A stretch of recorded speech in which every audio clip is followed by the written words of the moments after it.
بعد ازاں یہ عہدیدار وہاں پہنچے اور صورتحال کا جائزہ لیا۔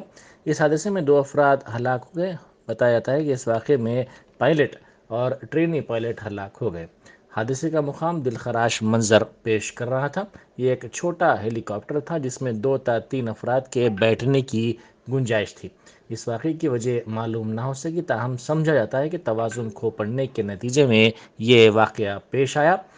تباہ ہیلی کاپٹر کے ویڈیو سوشل میڈیا کے مختلف اہم پلیٹ فارمز پر تیزی کے ساتھ وائرل ہو گئے۔ چندرائن گٹا پولیس نے رات دیر گئے سڑکوں پر آٹو کے ذریعے کرتب بازی کرتے ہوئے لوگوں کو خوفزدہ کرنے کے الزام میں 6 افراد کو گرفتار کر لیا، جبکہ ان کا ایک ساتھی مفرور بتایا گیا ہے۔ یہ واقعہ 24 اور 25 فروری کی رات 12:30 بجے پیش آیا۔ 3 آٹو رکشہ کنچن باغ DRDL کی مین روڈ پر برق رفتاری سے چندرائن گٹے کی سمت جا رہے تھے اور خطرناک انداز سے آٹو چلا رہے تھے۔ پولیس کو دیکھ کر وہ وہاں سے فرار ہو گئے۔ پیٹرولنگ کے عملے نے آٹو کے نمبر پلیٹ کی مدد سے ان کی نشاندہی کی اور 6 افراد کو گرفتار کر لیا۔ ان میں سے بیشتر آٹو ڈرائیور بتائے جاتے ہیں، جبکہ ان کا ایک ساتھی 22 سالہ محمد ابراہیم مفرور بتایا جاتا ہے۔ اسی دوران ACP فلکنما مجید نے بتایا کہ 2 آٹوز کو ضبط کر لیا گیا ہے۔ انہوں نے والدین سے خواہش کی کہ وہ اپنے بچوں کو آٹوز نہ دیں اور ان پر نظر رکھیں، کیونکہ ایسے خطرناک طریقے سے کرتب بازی کرنے سے ان کی جان کو خطرہ لاحق ہے۔ بھولک پور کے سابق کارپوریٹر واجد حسین نے علاقے کے مسائل حل کرنے کے سلسلے میں واٹر بورڈ کے ڈپٹی جنرل مینیجر جناب وہاب سے تفصیلی نمائندگی کی۔ انہوں نے کہا کہ کرشنا کالونی کے عوام کو سڑک پر سیوریج کے پانی سے مشکلات کا سامنا کرنا پڑ رہا ہے اور بالخصوص مسلموں اور طلبہ کو بھی اس پانی سے کئی مسائل کا سامنا ہے۔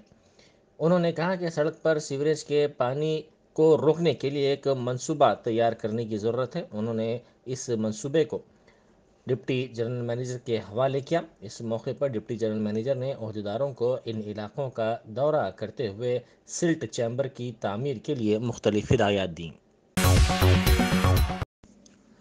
کوتاپیٹ کے بچپن اسکول میں سائنس فیئر منعقد کیا گیا، جس میں مہمان خصوصی کے طور پر DRDL کے سائنسداں راج کمار نے شرکت کی۔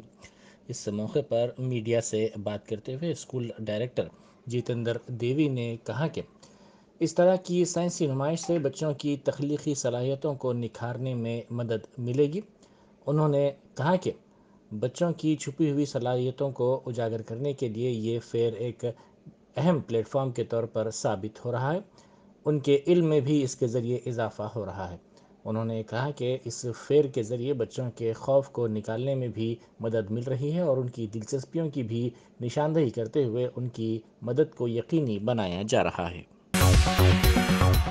حلقہ اسمبلی چندرائن گٹا کے بنڈلا گڑے میں آج شادی مبارک اور کلیانہ لکشمی کے چیکس کی تقسیم عمل میں لائی گئی۔ اس موقع پر میڈیا سے بات کرتے ہوئے صمد بن عبدات سابق کارپوریٹر نے کہا کہ جناب اکبر الدین اویسی کی کامیاب اور مؤثر نمائندگی کے نتیجے میں یہ چیکس منظور کیے گئے تھے، جن کی تقسیم آج عمل میں لائی گئی۔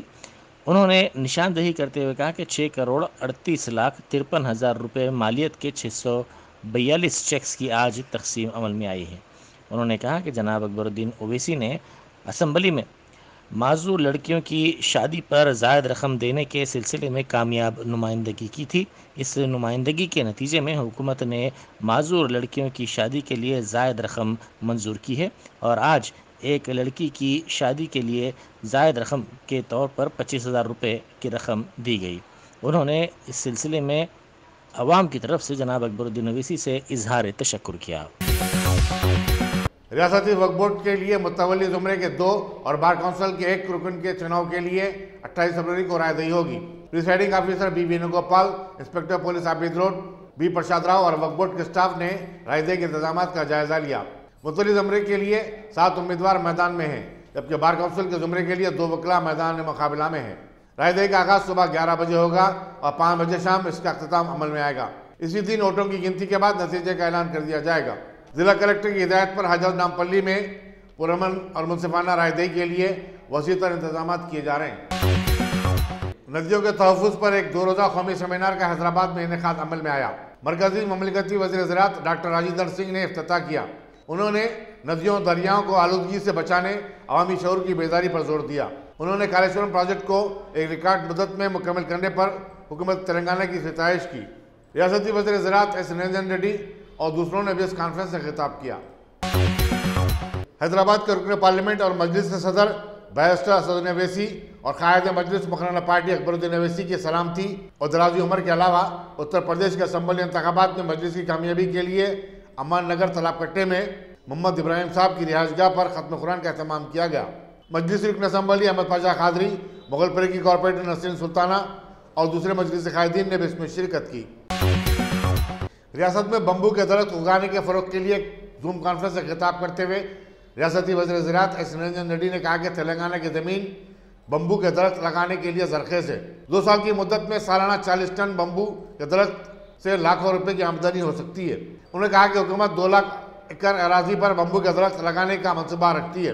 اس کانفرنس میں director horticulture Venkat Ram Reddy, forest corporation کے منیجنگ ڈائریکٹر چندر شیکھر ریڈی کے علاوہ بمبو کے سائنسدان یمنی بھارتی، راہول بیانی اور دوسروں نے حصہ لیا۔